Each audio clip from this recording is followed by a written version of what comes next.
Hello everyone, this is Mr. Mo and welcome to the third episode of my brand new channel, Mr.MoFranchise. In episode 2 we went over things such as what difficulty I was going to be playing on, the team I was going to be playing with, which is the Jacksonville Jaguars. I went over the GM that I will be working for, and I went under the roster restructuring that took place. And today what we're going to be looking at is our coaching staff. This is one of the things that I think Madden really misses with a coaching carousel kind of concept. And so today I'm going to show you how in my franchise I add in coaching staff people to make a difference both on and off the field. Before we get to that, let's start with our head coach. One of the things that I think is important to have in Madden is a head coach approval rating. And so this is over 4 areas: over the GM, the fans, the players, and the media. Now this is based on a scale of 1 to 100, so to speak, and you start out with 60 because you're a brand new coach. I'm a brand new coach, and so it's a favorable rating, but it's only 60 because people aren't sure what they're getting with me as a coach. So let's talk about our approval rating with the GM. Your approval rate with the GM would be based on how you do as a coach, as far as like wins and losses. It's a big deal. How you do against your rival, how you do in big games, and that number can go up and down based on how you're doing generally on the field. Of course, the same thing continues with fans. Fans want to see you beat your rival. Fans want to see you do well, and so your approval with them can ebb and flow based on wins and losses. Your approval rating with the players can be based on how you're treating them in the locker room, how you're treating them in practice. Also, of course, wins and losses play a factor in that as well. And then an approval rating with the media. How you deal with the media, how you answer their questions. Are you open for press conferences? Are you willing to express what's on your mind? Are they going to be able to get a quote from you? Or are you cold and off-putting with the media? So your rating with the media plays into this as well. And so you have 4 different approval ratings that'll go up and down based on how you're doing as a coach in the different areas. I think that's important that Madden doesn't really have a lot of, because it shows that the decisions that coaches make are based on a wide variety of factors that they have to consider. Step 2 in this process is we're going to talk about head coach characteristics. Each head coach brings to the table their own views, their philosophies on key decisions that they have to make. And so the way I've got this scheduled is that you are asked by the general manager 5 questions to kind of get a baseline of where are you coming from as a head coach. So 5 questions. The first question that the general manager asks you is about your offensive versus defensive approach.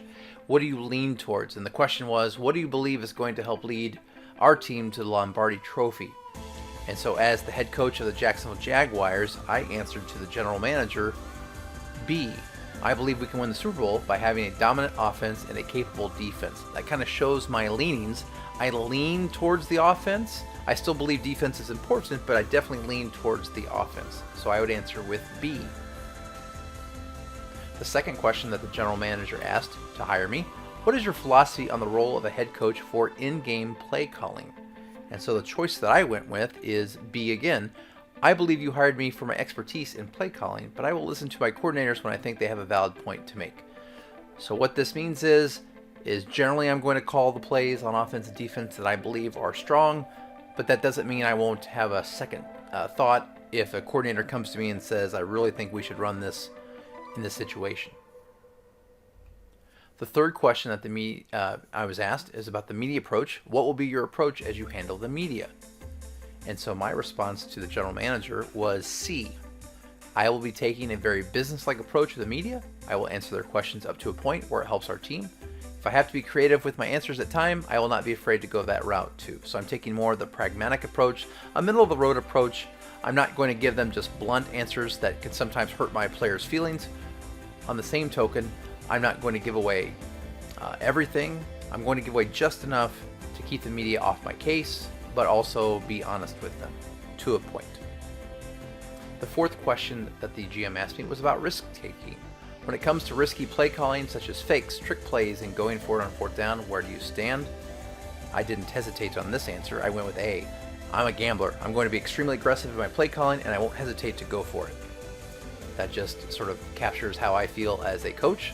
I think too many NFL coaches punt on 4th and short. and especially in Madden, probably it's not the worst thing in the world to be aggressive as far as play calling. So I'm going to be a gambler. And the fifth question that the GM asked me was about player relations. How do you see the role of a head coach in relations to his players? And my response to this answer was D. I am more than a coach. I am a leader of men. In order to be that, I need to be flexible to their needs.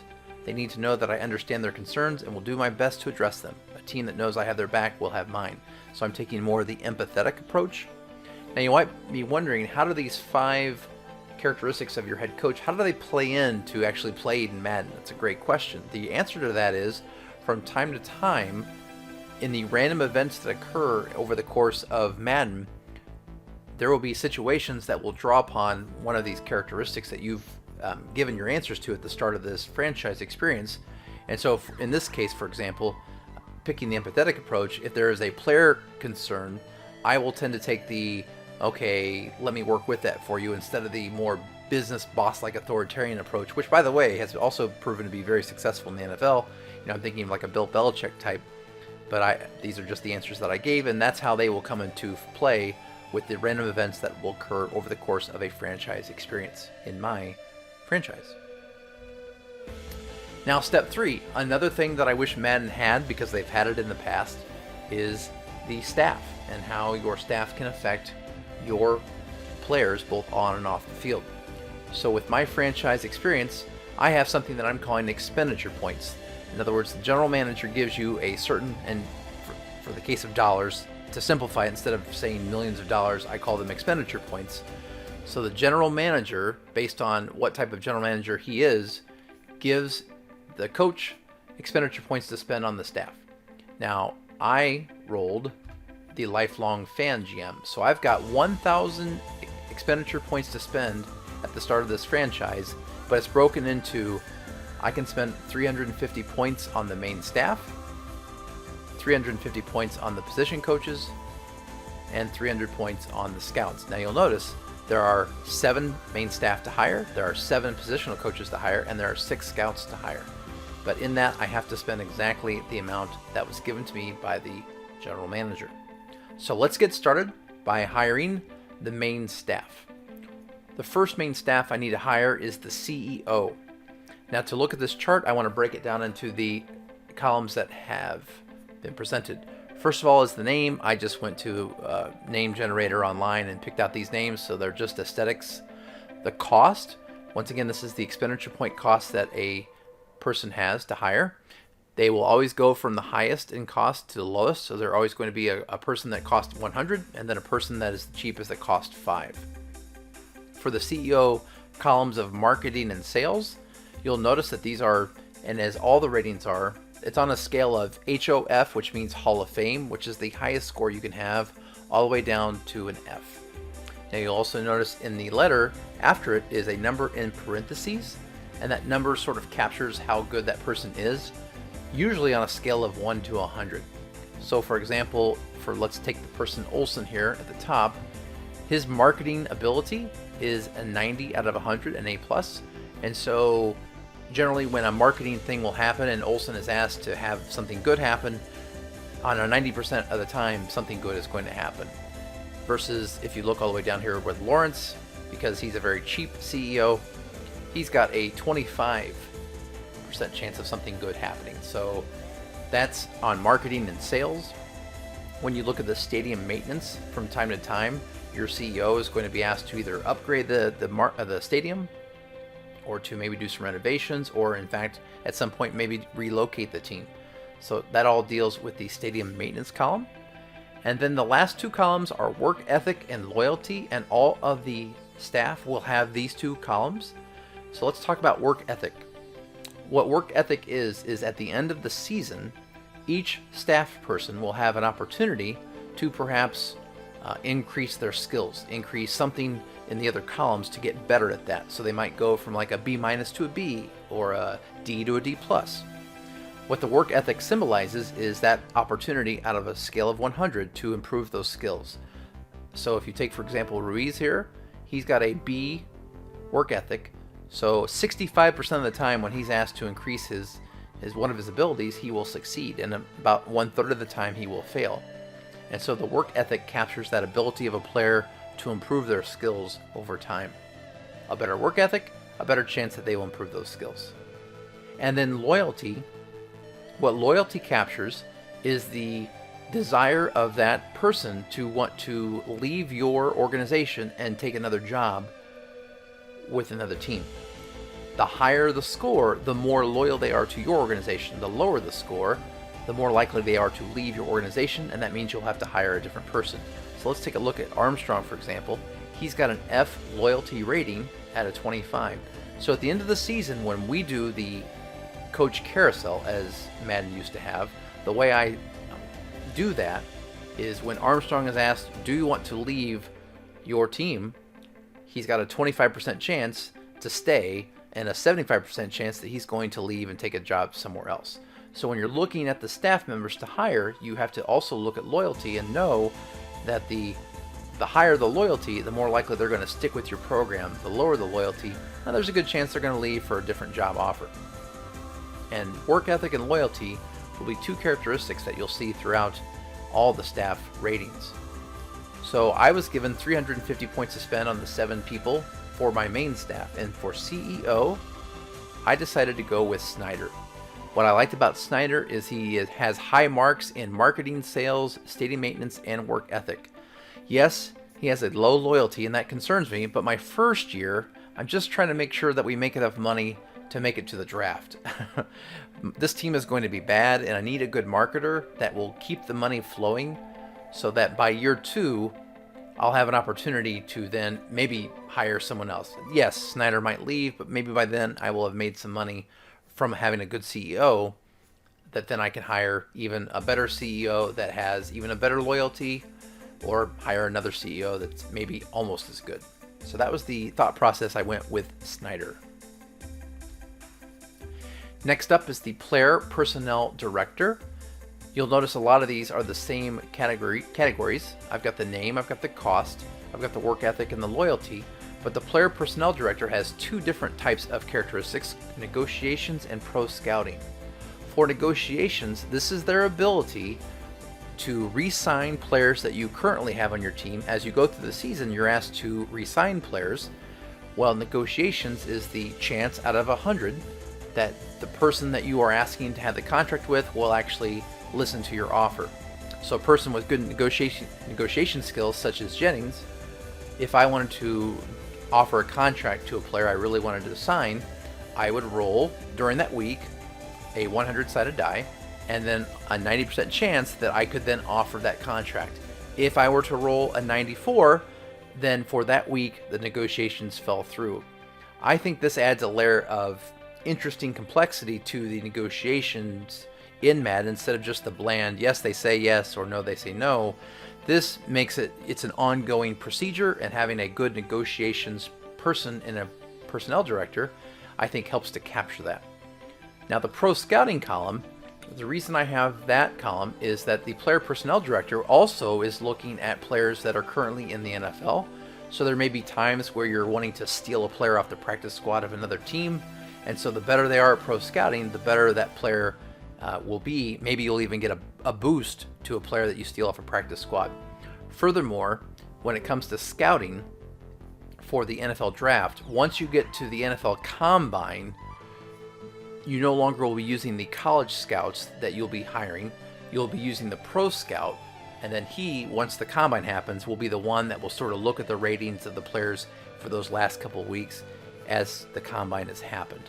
So this player personnel director, he's got this job that basically focuses on negotiations with the contracts of the players and the pro scouting. Those are 2 important features, and I think it's important to have a good player personnel director. So once again, I spent a lot of money on this. I went for Graves. What I really liked about Graves was he has Hall of Fame negotiations, and while I may not have the best players in the first year at the Jacksonville Jaguars, I'm hoping that his loyalty, I'm hoping he chooses to stay, and I definitely want negotiations to go well. I definitely want that high pro scouting. I want to be able to look at some players and have a good look at the draft for that first year especially. So I went with a very expensive player personnel director with the hopes that he will stick around. if you notice, he does have one of the better loyalties in the top 6 or so.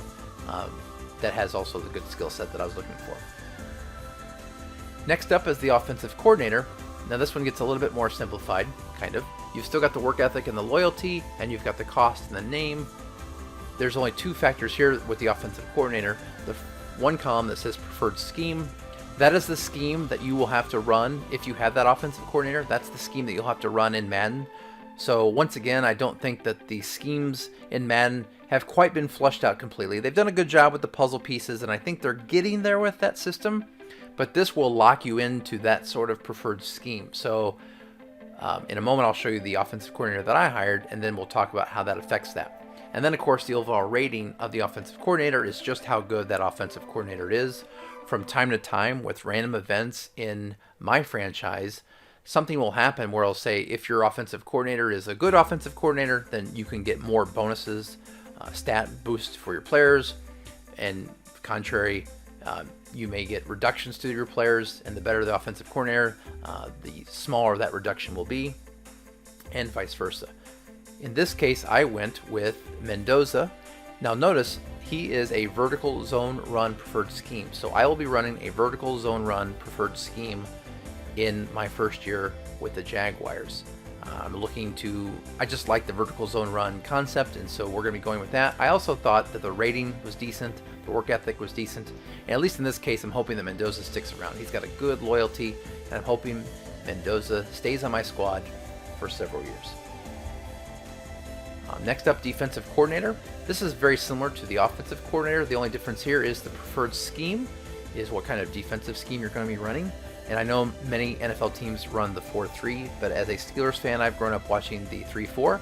And so we're going to be running the 3-4 under with Vargas. And so I did spend a little bit more money on defensive coordinator. What I liked about him, I liked his rating, his work ethic. His loyalty is a little lacking, but I'm hoping Vargas sticks around. Next up is the special teams coordinator.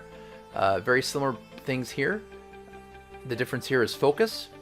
And so with the special teams coordinator, you'll notice that the focuses are kick accuracy, kick power, kick punt return, but then also tackling and pursuit and hit power. So the special teams coordinator doesn't just deal with the kickers, but they also deal with the kickoffs and the people running down the field, the backups, the bench players that go down and try to make the tackles. This was one area because money was tight that I felt like I would skimp a little bit.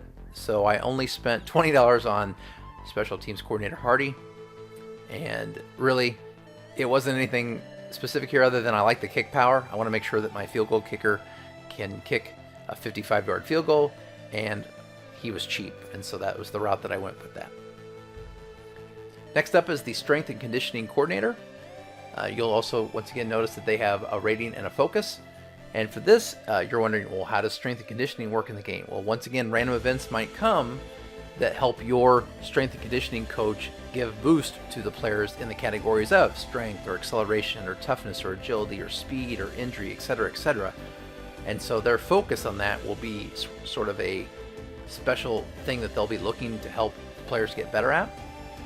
And so for strength and conditioning coordinator, I once again went a little cheaper on this. You have to make tough decisions, but I do like speed getting improved for my players. And so I went with Montgomery. He was the cheapest person in that range that I was looking for to develop speed. I was tempted by Vasquez at the 45 cost, but when it came down to spending my money, I decided to go cheaper on this and go with Montgomery. Now I do like the fact that he is very loyal. You will notice his work ethic is pretty bad, so Montgomery probably won't be getting much better over the course of his career, but at least I've got my money spent. Next up is the head team physician. You'll notice here, once again, they have a rating and then the focus, and there's only 2 focuses on physicians. It's either prevention or recovery. So prevention will help with the injury number, recovery will help with the toughness number. And so once again, I decided to go a little cheaper with the head team physician. I went with Jacobs.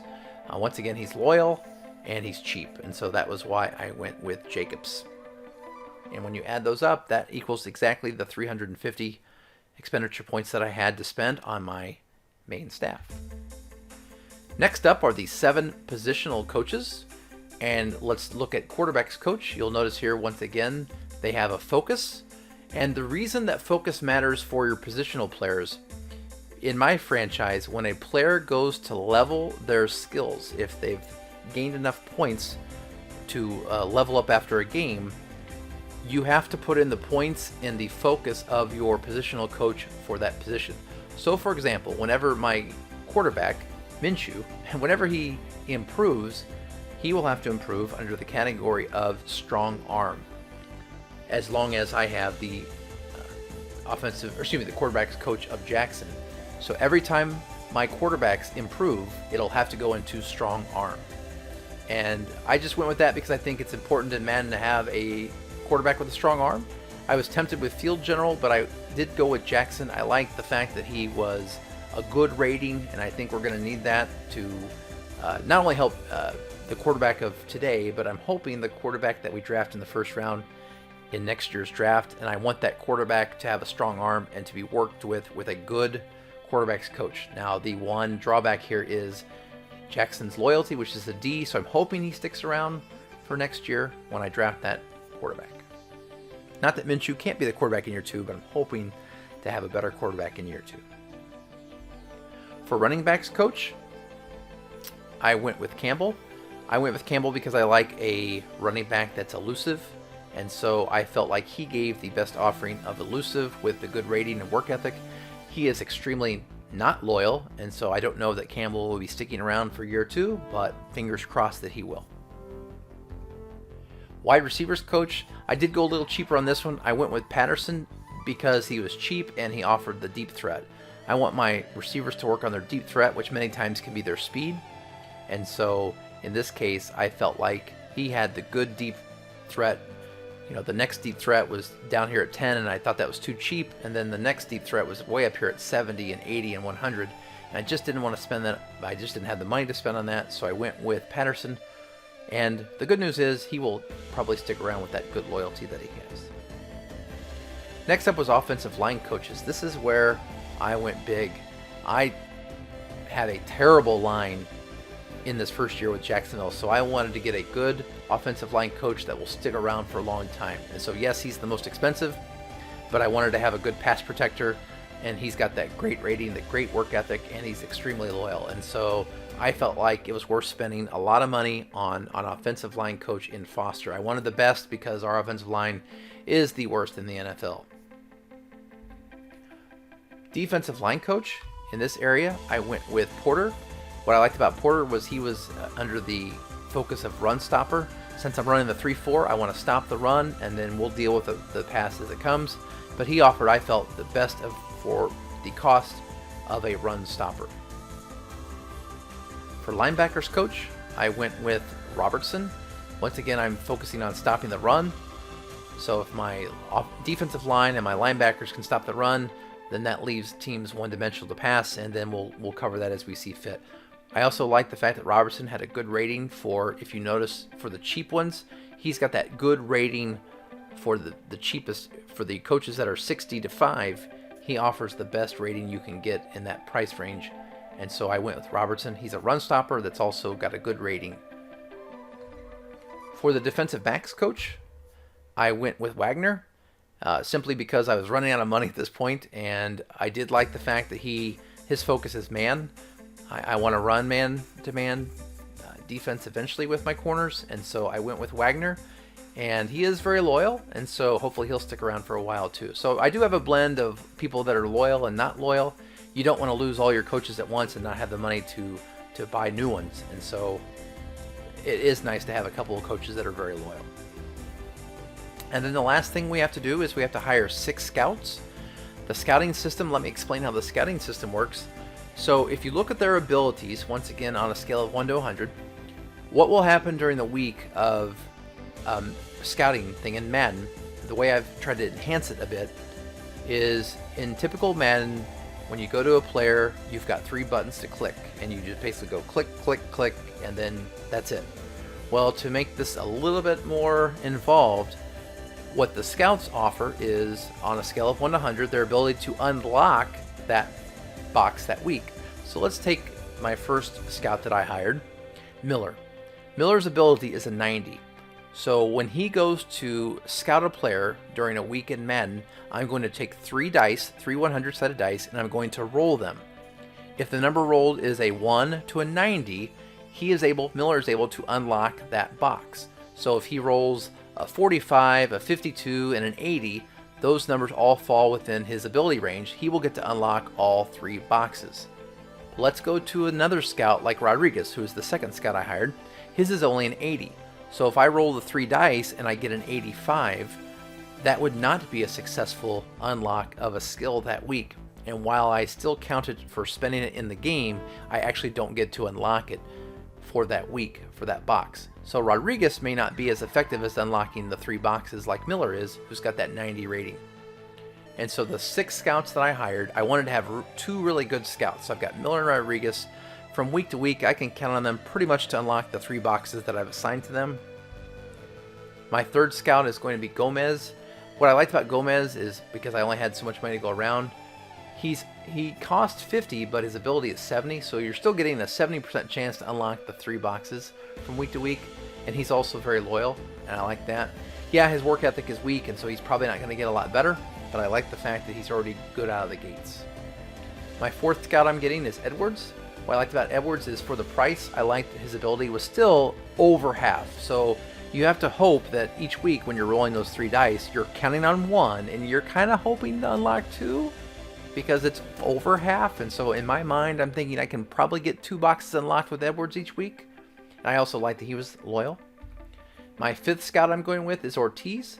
And what I liked about Ortiz is, yes, his work ethic is not very good, but from week to week, he's at least going to give you a 50-50 chance of unlocking the boxes. So you're going to get 1, you're thinking, and hopefully 2. And he's also very loyal.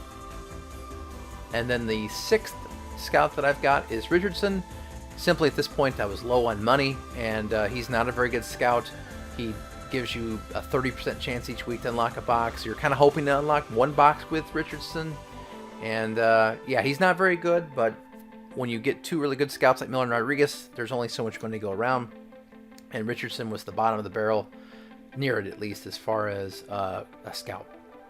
So these are the 6 scouts that I'm going to be using in my franchise. Well, that takes care of the staff. I hope you like what you see here. If you do, please do me a huge favor. Subscribe to my channel. Click that like button. Also, please feel free to spread the word to other franchise fans who are looking to make their Madden experience unique and more enjoyable than what Madden currently offers. I hope with today's video you can see I'm really trying to enhance the experience of having the staff have dramatic impact on your franchise in Madden. Thank you for watching and have a great day.